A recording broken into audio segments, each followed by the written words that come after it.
Okay, so Caesaris De Bello Gallico, Book 1, Chapter 1, lines 5 to 11. So let's go right ahead. This first statement is pretty short. Let's look for the main verb.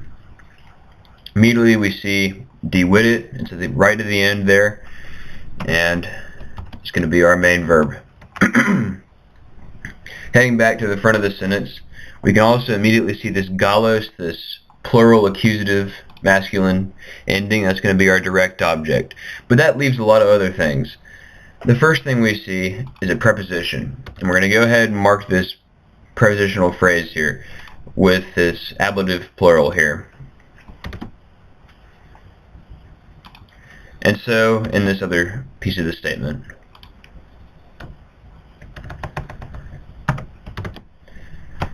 Both of these are from something and they're both plural.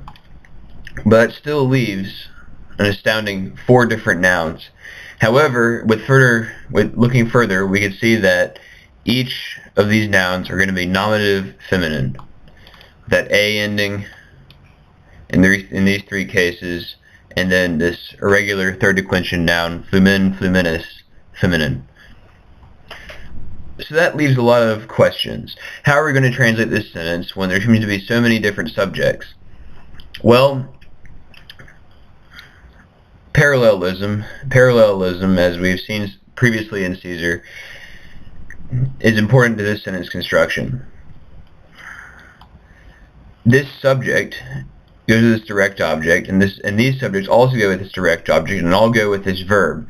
Now, because this type of parallelism is not in English, I'm going to translate it as if it were 2 separate statements completely, and use this direct object both times and use the verb both times for each of these 2 noun phrases.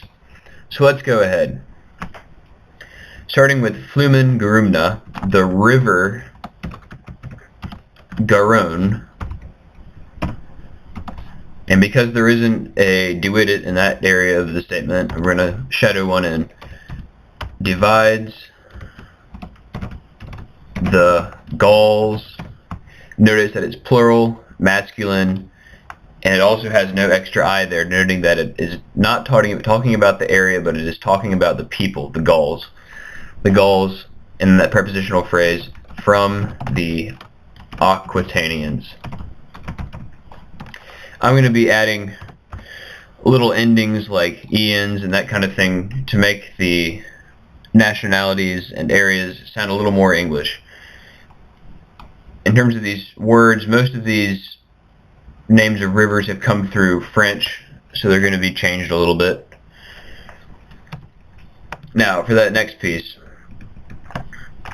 it's working very similarly with that prepositional phrase and some subjects. And it's really going to be about the same thing. The same thing. It's going to be about some rivers. So the Marne, we're going to put an and there, and the Marne, and the Seine, I guess that is. Put that on the next line. And the Seine divides. I'm going to shadow in them for the Gauls, and then that prepositional phrase, from the Belgians.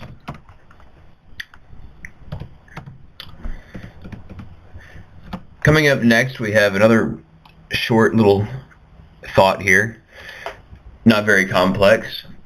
It's marked off by this comma and also this conjunction, which I'll talk about in a little bit. Our main verb is definitely going to be this sunt here, the only verb in that little phrase. But we see 2 different nominatives. We see a AE for a feminine plural nominative and an I for a feminine plural nominative. And really, these are going to relate to each other. Ultimately, Belgae, though it's declined as a feminine like a feminine noun would be in the first declension. It is, like the words nauta and agricola, indeed masculine gender. So it's going to go with this adjective, though the endings are different.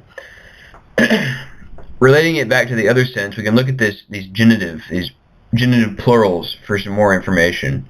Of these all. So it's going to be talking not just about what happened up here, but also about the previous section of the work, where the many different peoples of Gaul are reviewed.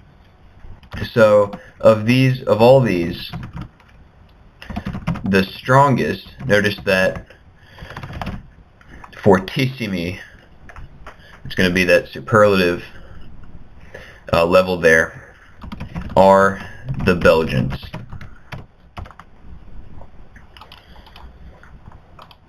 And now looking at this next statement here, beginning with this conjunction, and we're going to go ahead and talk about that. So propteria means therefore, and quod means because, and quod also can also be a relative pronoun. And sometimes it can be confused because it could also be that, but in this case, Caesar's going to be using it as because, even though it's also right next to therefore.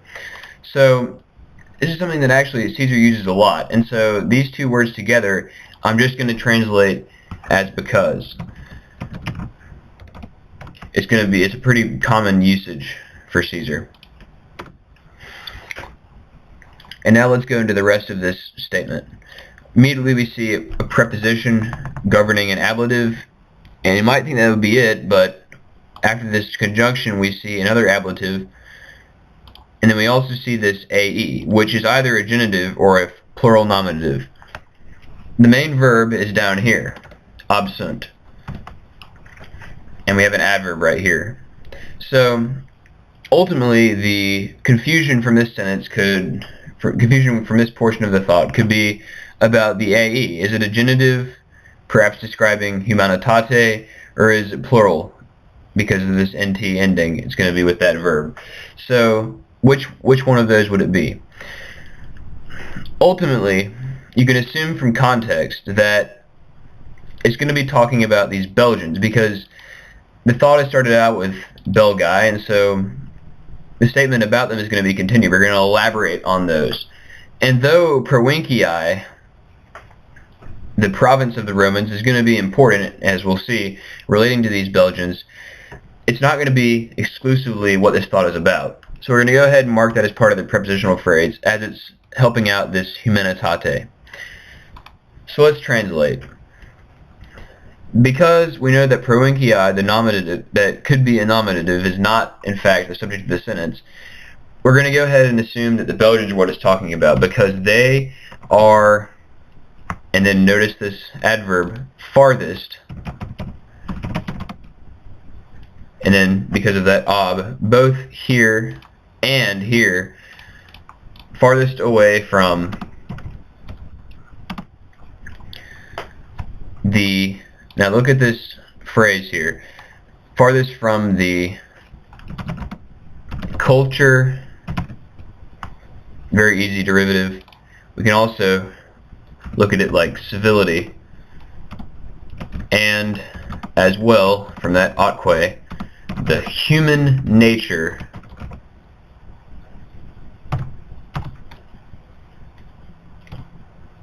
I'm going to break to another line here just for a second. Let's see, just to make this all fit better.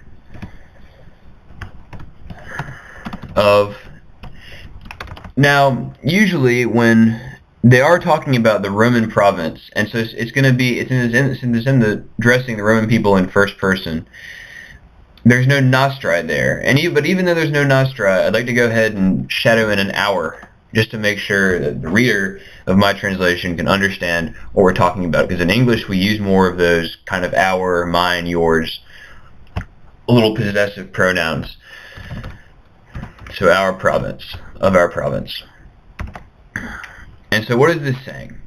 Of all these people, the strongest are the Belgians, because they are farthest away from the civility and as well the human nature of our province. So it's saying, because of the northern location, about how far they are, they lack the civility and the human nature of the province, which means they're basically savage. And so he's being a little bit derogatory about them, but we'll go ahead and continue on with the translation.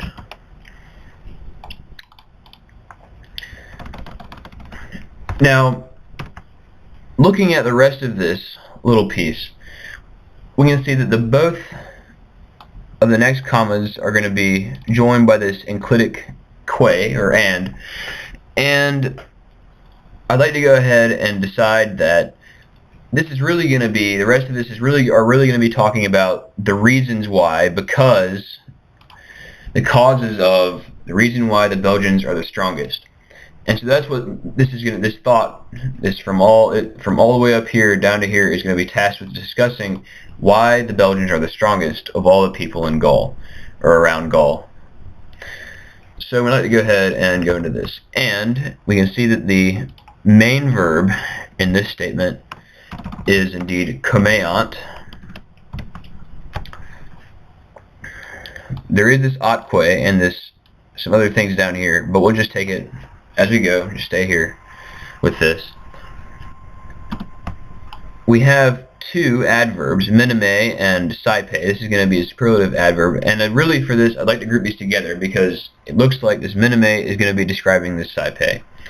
And least often, and then we have a prepositional phrase which leaves simply this noun, that long es of the third declension plural nominative. So what is this sentence going to say? And least often do merchants go to and fro. Other translations for that verb are like pass, travel, that sort of thing. I like to and fro because it really emphasizes that they're going to and fro from the area of the Belgians and how they're least often doing that. Going to and fro, and then simply tie it up with to them. Atque, we'll go ahead and just say and as, and also, or and as well. I don't know, I seem to like and as well. This line is pretty much a complete statement, marked off by that comma. It's the rest of this little area, and I'd like to go ahead and look for a main verb. Now, immediately you can see these two verbs, they both have these nt endings, but we can see immediately that there is this qui here, and so that's going to be, this whole thing is going to be a relative clause, meaning that this final important is going to be the main verb. So, what is this going to say? The big question here is ea. Is ea nominative? Is it accusative? What gender is it in? Because there's a lot of things that this can mean. The first thing that could be thought is that it's the subject of the sentence, and this would be the case if not for the fact that, because this is really in the same statement, and we're talking about merchants, I'm just going to copy over the merchants, and this is a noun in the masculine gender, meaning that this ending, this a ending, would not be right for those. Even if it is plural to match this nt ending, it's neuter, and while this is in fact going to be masculine. And so I'd like to view this as though the merchants are the ones bringing something in, because that makes a lot of contextual sense. And as well, bring in, and so this leaves this to be the direct object, and it's going to be neutered. And so for now, I'm just going to leave this as them. We'll elaborate later on based on context. Now, our relative clause, qui ad effeminandos animos pertinent, which, so this is also in the neuter gender, and however, it's not, it's going to be the subject of this nt. unlike before, because this is going to be describing them, and this is going to give us some more information about what they are. So now the only thing left are these three words right here, autofeminandos onymos. It might look at first to look like a prepositional phrase, and in the true Roman sense it is, but we translate the odd followed by a gerundive form, which is then followed by something else in the same ending as that before it, to be a purpose clause, a infinitive purpose clause that is not going to have a subject on its own, like as if you're going to use ut in a subjunctive verb. And so I'd like to go ahead and translate this. Which pertinent. Now this verb tends to mean like reach to, continue through, reach through, even belong to, be relevant to, and really the first meaning of it has to do a lot with motion. However, we're going to be discussing a purpose, and so because of that, we're going to really look at this as kind of a verb of association. Something is causing this, is causing this, is leading to this, and so we're going to look to this as kind of like, which is relevant, perhaps even which serves. And so I'd like to just go ahead and translate this as kind of an infinitive, serves to, serves to emasculate, which leaves just that onymos, their spirits, with spirits referring to anybody who receives them. Now going back to them and the exact meaning of them, let's develop this a little bit. Merchants are bringing in something. It's probably going to be some sort of product, and which serves to emasculate the spirits. So their spirits are being weakened, perhaps. They're not as savage, and so that's the reason why the Belgians would be stronger, because those affected by this effect, it sounds funny, those affected are going to be having these products that are taking away their manliness, while the Belgians are strong enough to, or they're far away enough to not be affected. So merchants are going to be bringing in something like products, or I'd like to say wares. It just sounds nice. And then just to correct that, as it's plural. Now, moving right along beyond this. So Caesar has been pretty derogatory about this, because he's talking about how merchants are going to be emasculating spirits of people who are under their sway. And I'd like to move right along into the last stretch of this translation. Now, this little piece is really short. It's a really short statement, and I'd like to go ahead and mark the main verb, sunt. It's the only one, and we just have these two statements governed by these relative pronouns, so they're not going to be the main thought. And so really it's just going to be this to look at first. Because it's the final thing in the list, I'm going to shadow in an and also because the subject, or hold on, let's see, it's pretty far away, and we need to be reminded of this because in this really long sentence. I'm just going to put another because here. And because they, referring back once again, these Belgians, they, but let's hold on, they are something, but there's two little pieces in this sentence. And this is an adjective, and it has this nominative plural ending, masculine, but however we have this noun which should go with an adjective, but it doesn't, because it seems to be in the dative case right here with this plural is masculine feminine ending.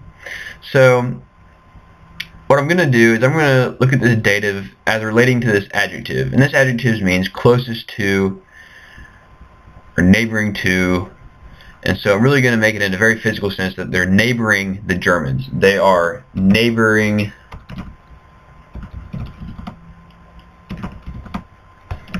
the Germans. And you could even say they're just closest to the Germans, really. And we're going to elaborate on this with these two relative statements, the significance of this positioning. So, right immediately we can see that we have the first relative pronoun, which is going to be plural masculine, probably, and we have our main verb right here, incolant.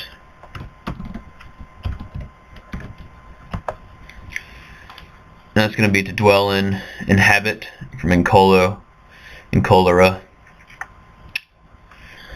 And it's really going to be describing Germans. It's plural, they're both plural, and they're right next to each other.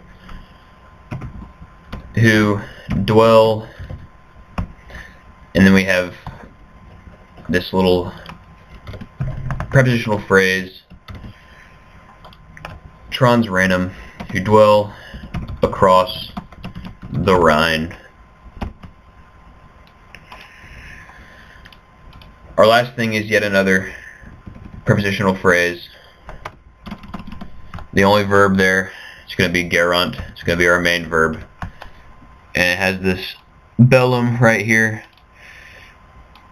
Gerunt usually means carrying on or wearing something, but in terms of war, it's going to be to wage war.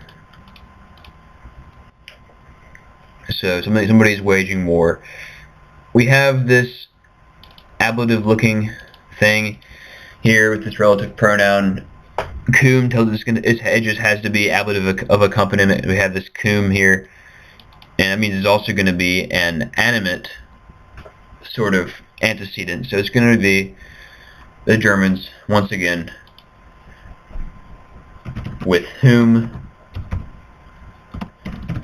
they wage war. And then finally we have the continenter. It's going to be an adverb. They wage war without interruption. Well, looking back over it, it looks like that because of the fact that they're close to these warlike Germans, whom they're waging a lot of war with, yet another reason why they're the strongest out of all the people in the area. Well, I hope you've enjoyed this, and I hope it helped you out. And come back for more if you're interested.